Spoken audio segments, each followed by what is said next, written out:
Moi, je suis Anna Amiri, je suis architecte et expert en développement d'applications mobiles chez Octo Technologies et plus précisément dans l'attribut architecture de SI. Aujourd'hui, je vais vous parler d'une nouvelle stratégie et d'un nouveau modèle de développement d'applications mobiles qui a apparu en Asie et qui commence à prendre de plus en plus de l'ampleur en Europe ces 2 dernières années. Dans ce talk, on va voir ensemble la définition des super apps et comment ces applications changent notre façon de développer et de faire des applications mobiles au niveau business et stratégie de l'entreprise, au niveau architecture et organisation des équipes et aussi au niveau développement. Donc le talk va durer 30 minutes. Je vais essayer d'aborder le maximum d'informations sur ces 3 niveaux. Par contre, si vous avez des questions, n'hésitez pas à les poser à la fin de ce talk. Je vous invite tous à observer notre utilisation des applications mobiles de tous les jours. Vous pouvez remarquer qu'une personne utilise en moyenne entre 3 et 8 applications par jour, alors qu'on a entre une vingtaine, voire une centaine d'applications installées sur nos téléphones. Une application correspond à un service bien défini. Par exemple, un service pour écouter la musique, un service pour consulter la météo et un service pour réserver un rendez-vous médical. Le problème vient des applications qu'on n'utilise pas. Pourquoi c'est un problème ?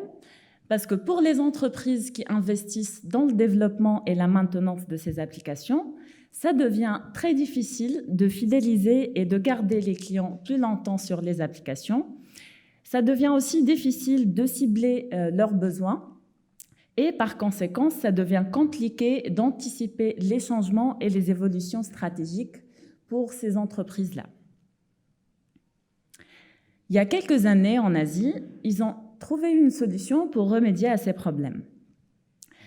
Ils ont trouvé une solution qui s'appelle Super App, qui a pour objectif de fidéliser les clients existants et les garder plus longtemps sur l'application, de pouvoir attirer des nouvelles bases clientèle et aussi de fournir des expériences utilisateurs personnalisées et adaptées à ses clients.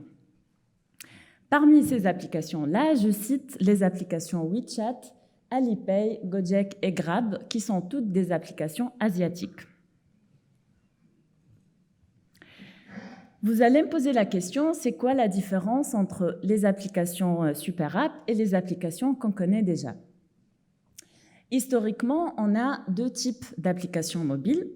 Les applications traditionnelles qui nous offrent un et un unique service, comme l'application WhatsApp qui nous offre un service de chat. Puis on a les suites d'applications qui sont des groupes d'applications mobiles installés séparément, mais qui appartiennent à la même entreprise. Ces applications peuvent partager des fonctionnalités similaires. Par exemple, la suite d'applications Google ou la suite d'applications Microsoft Office.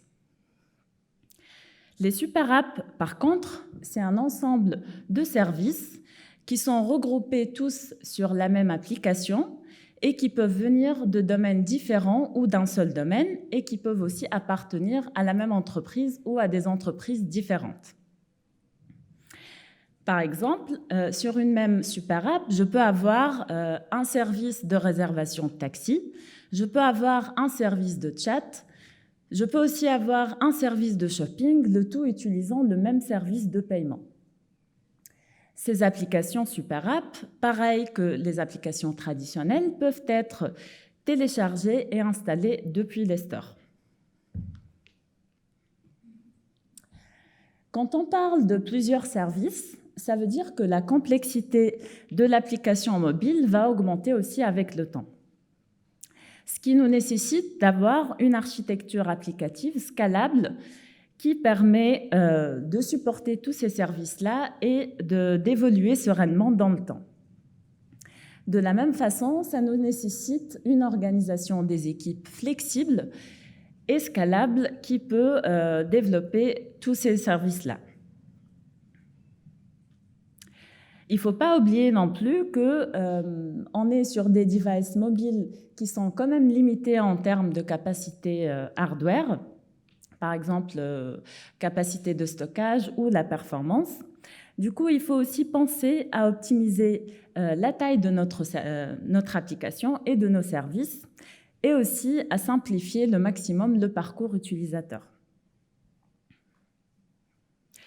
Quand on parle aussi de services venant de plusieurs entreprises, ça veut dire que l'entreprise doit aussi penser à sa stratégie business et à la nature du partenariat qu'elle souhaite avoir avec ces partenaires-là. Et penser aussi à un écosystème technique adapté qui va permettre d'intégrer tous ces services-là dans l'écosystème de la super app. Tous ces challenges-là sont regroupés sur 3 axes majeurs qu'on voit ici. Donc l'axe business, où on va parler de la nature des services et de comment intégrer les partenaires dans l'écosystème de la super app. On va voir aussi l'axe organisationnel, où on va parler de l'organisation des équipes flexibles à l'image d'une architecture modulaire et scalable. Et finalement, on va parler de l'axe technique, où on va parler de l'architecture de l'application, de comment optimiser sa taille et de tout l'écosystème technique qui va nous permettre de développer, d'intégrer, de tester et de mettre à jour les services d'une super app. Donc, avant de se lancer dans le développement d'une super application, les entreprises doivent avant tout réfléchir aux services qu'elles veulent offrir à leurs clients, d'identifier et de comprendre quels sont les services core business à cette entreprise et quels sont les services à mettre en avant par rapport à d'autres. Si l'entreprise ne peut pas fournir ces services-là, elle pourra s'associer à des partenaires, à d'autres entreprises, pour avoir ces services-là. Et du coup, de réfléchir à la nature du partenariat qu'elle souhaite avoir et surtout à la responsabilité de chaque partie prenante. Par exemple, qui sera responsable de développer le service, qui sera responsable de l'intégrer et de le maintenir après l'intégration. Ces choix aussi ont des impacts sur l'écosystème technique à mettre en place avant de développer l'application. Par exemple, qui aura accès au code source de cette application et qui aura accès aux données de l'application et des utilisateurs collectés depuis la super app. Le choix du type de partenariat et le nombre de services peuvent aussi impacter l'organisation des équipes. Pour assurer la modularité et la scalabilité de l'application, il est important de définir l'équipe et le périmètre de chaque service. La taille de l'équipe doit être proportionnelle à la taille du service qu'elle va développer. Par exemple, une équipe pour développer le service paiement, une équipe pour développer le service chat et le service réservation de voitures. Il faut aussi que les équipes n'aient pas de forte dépendance entre elles pour assurer une modularité de l'application et une autonomie du cycle de développement et pour aussi réduire sa complexité. Pour avoir plus d'informations sur ce sujet-là, je vous invite à regarder les anciens talks des éditions de la DACConf qui parlent de la sociotechnique et de comment organiser des équipes à l'image d'une architecture modulaire et scalable.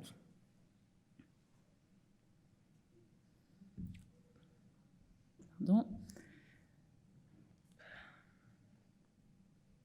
Quand on parle aussi de découplage faible ou de couplage faible entre les équipes et les services, ça veut dire que le cycle de développement et l'intégration de ces services-là est très autonome. Tous ces caractéristiques nous rappellent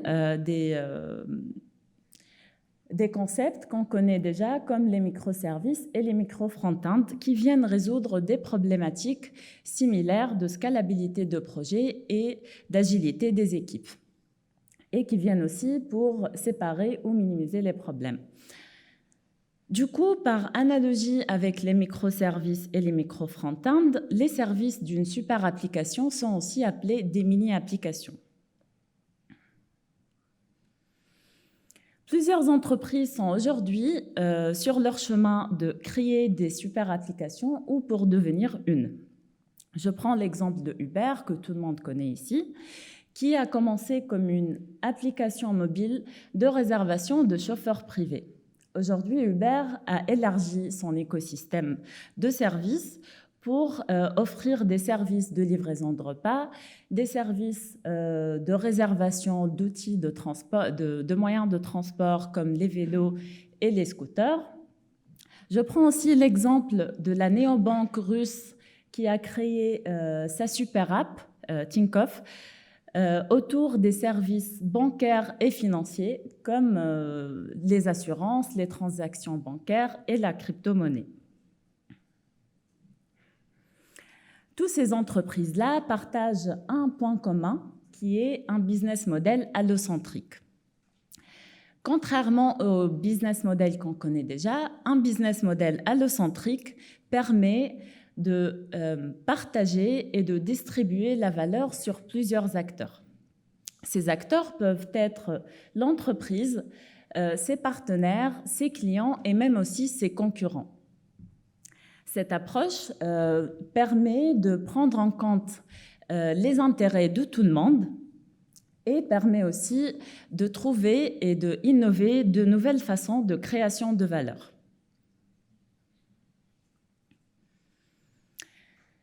WeChat a adopté ce business model en utilisant le service de paiement de leur grand concurrent Alipay.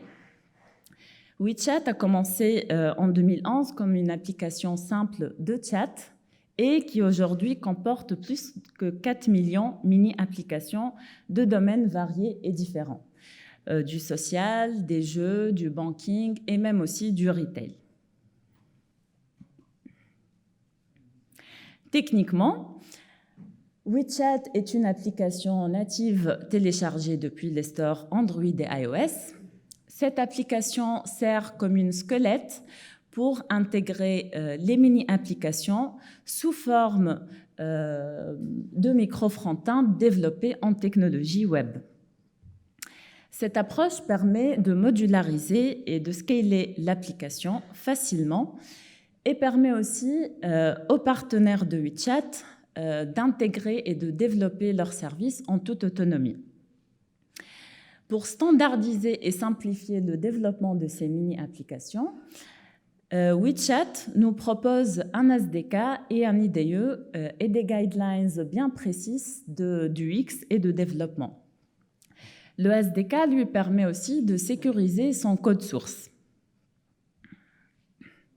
Pour les mises à jour de ces mini-applications et l'application, on peut utiliser et se baser sur les caractéristiques du web pour offrir une mise à jour de ces mini-applications d'une façon transparente et invisible à l'utilisateur, et aussi instantanée.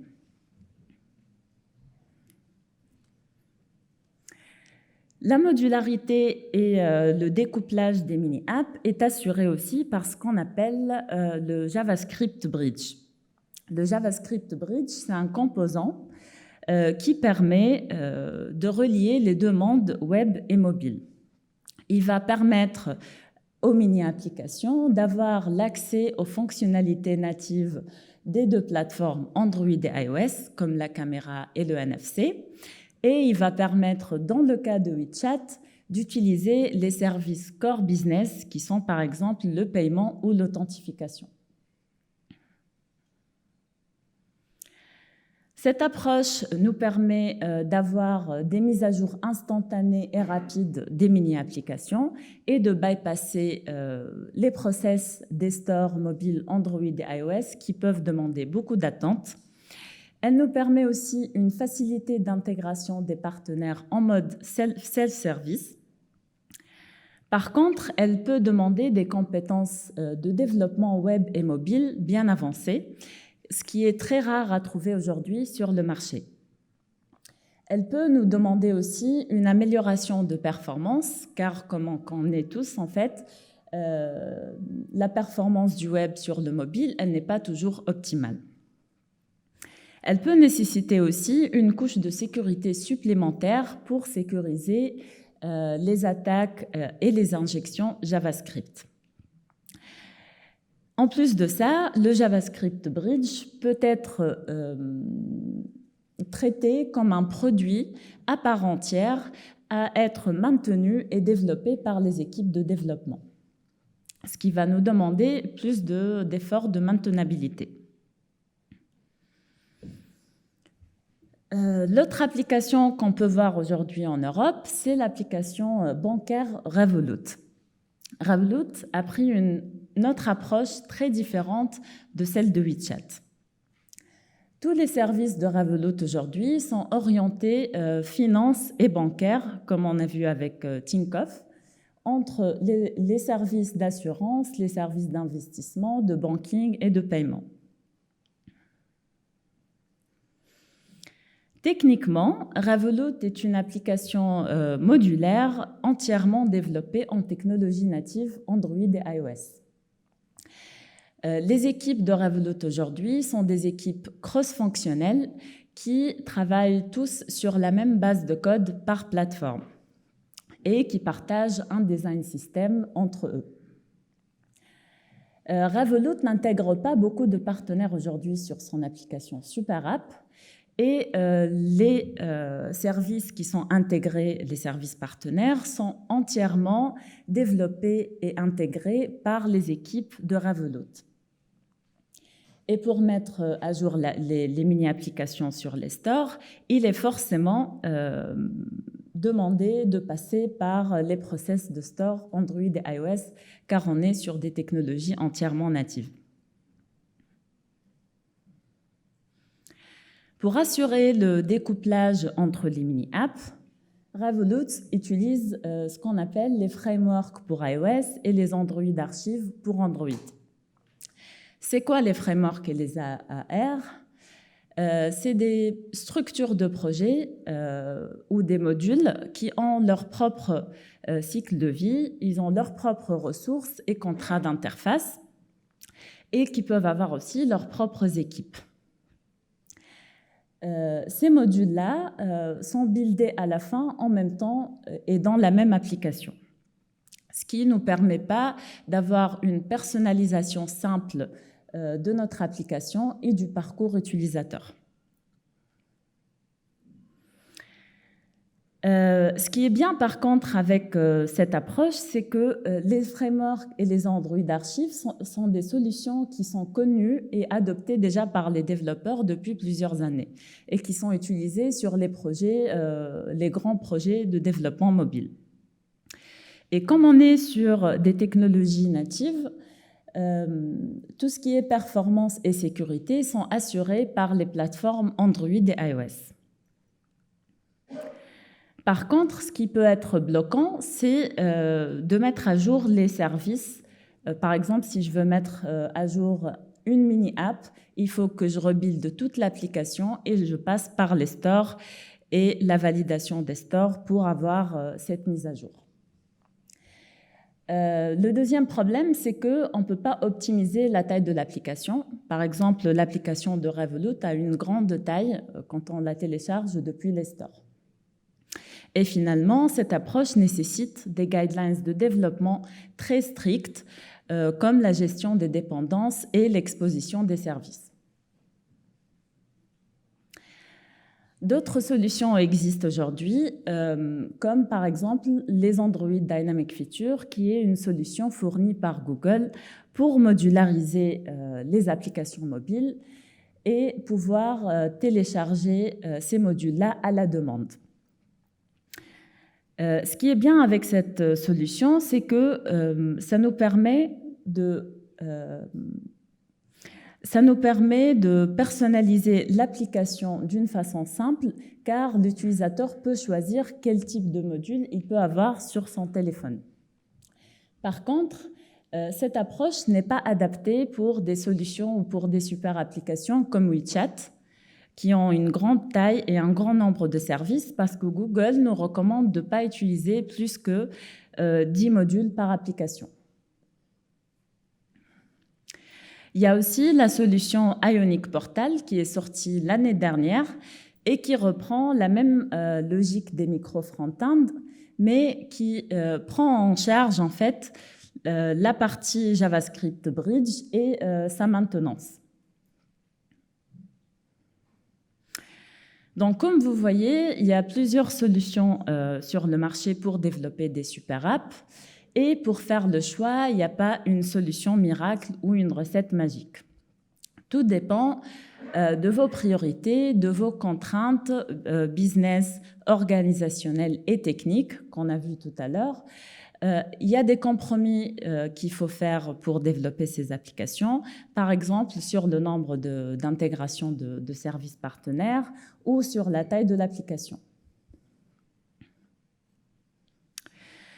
Au-delà des problématiques mobiles et front-end, il ne faut pas oublier non plus qu'on est sur une application qui va être supportée par un back-end.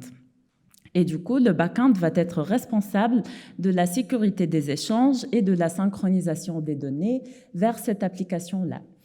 Il va être aussi responsable sur tout ce qui est authentification et traitement de paiement, par exemple, sur les mini-applications qu'on a sur cette appli. Voilà, donc on arrive à la fin de ce talk et au takeaway. Les applications Super App sont venues pour 3 objectifs. Donc, pour favoriser l'engagement client et de garder les utilisateurs plus longtemps sur l'application. Ils viennent aussi pour renforcer les partenariats entre les entreprises et aussi pour avoir une vision globale sur les clients et pour les offrir des nouveaux services adaptés à leurs besoins. Par contre, avant de se lancer sur le développement d'une application Super App, il faut bien réfléchir à sa stratégie mobile de l'entreprise. Et il faut savoir que la solution unique n'existe pas et qu'on a des compromis à faire sur les 3 axes qu'on a cités au début de ce talk, donc l'axe business, l'axe organisationnel et l'axe technique. Et voilà, donc, et le dernier point à avoir en tête, c'est que toutes ces problématiques-là dépassent l'écosystème mobile et aussi prend en charge tout ce qui est back-end et tout ce qui est synchronisation entre les 2 écosystèmes. Voilà, merci beaucoup et je ne sais pas si vous avez des questions. Merci.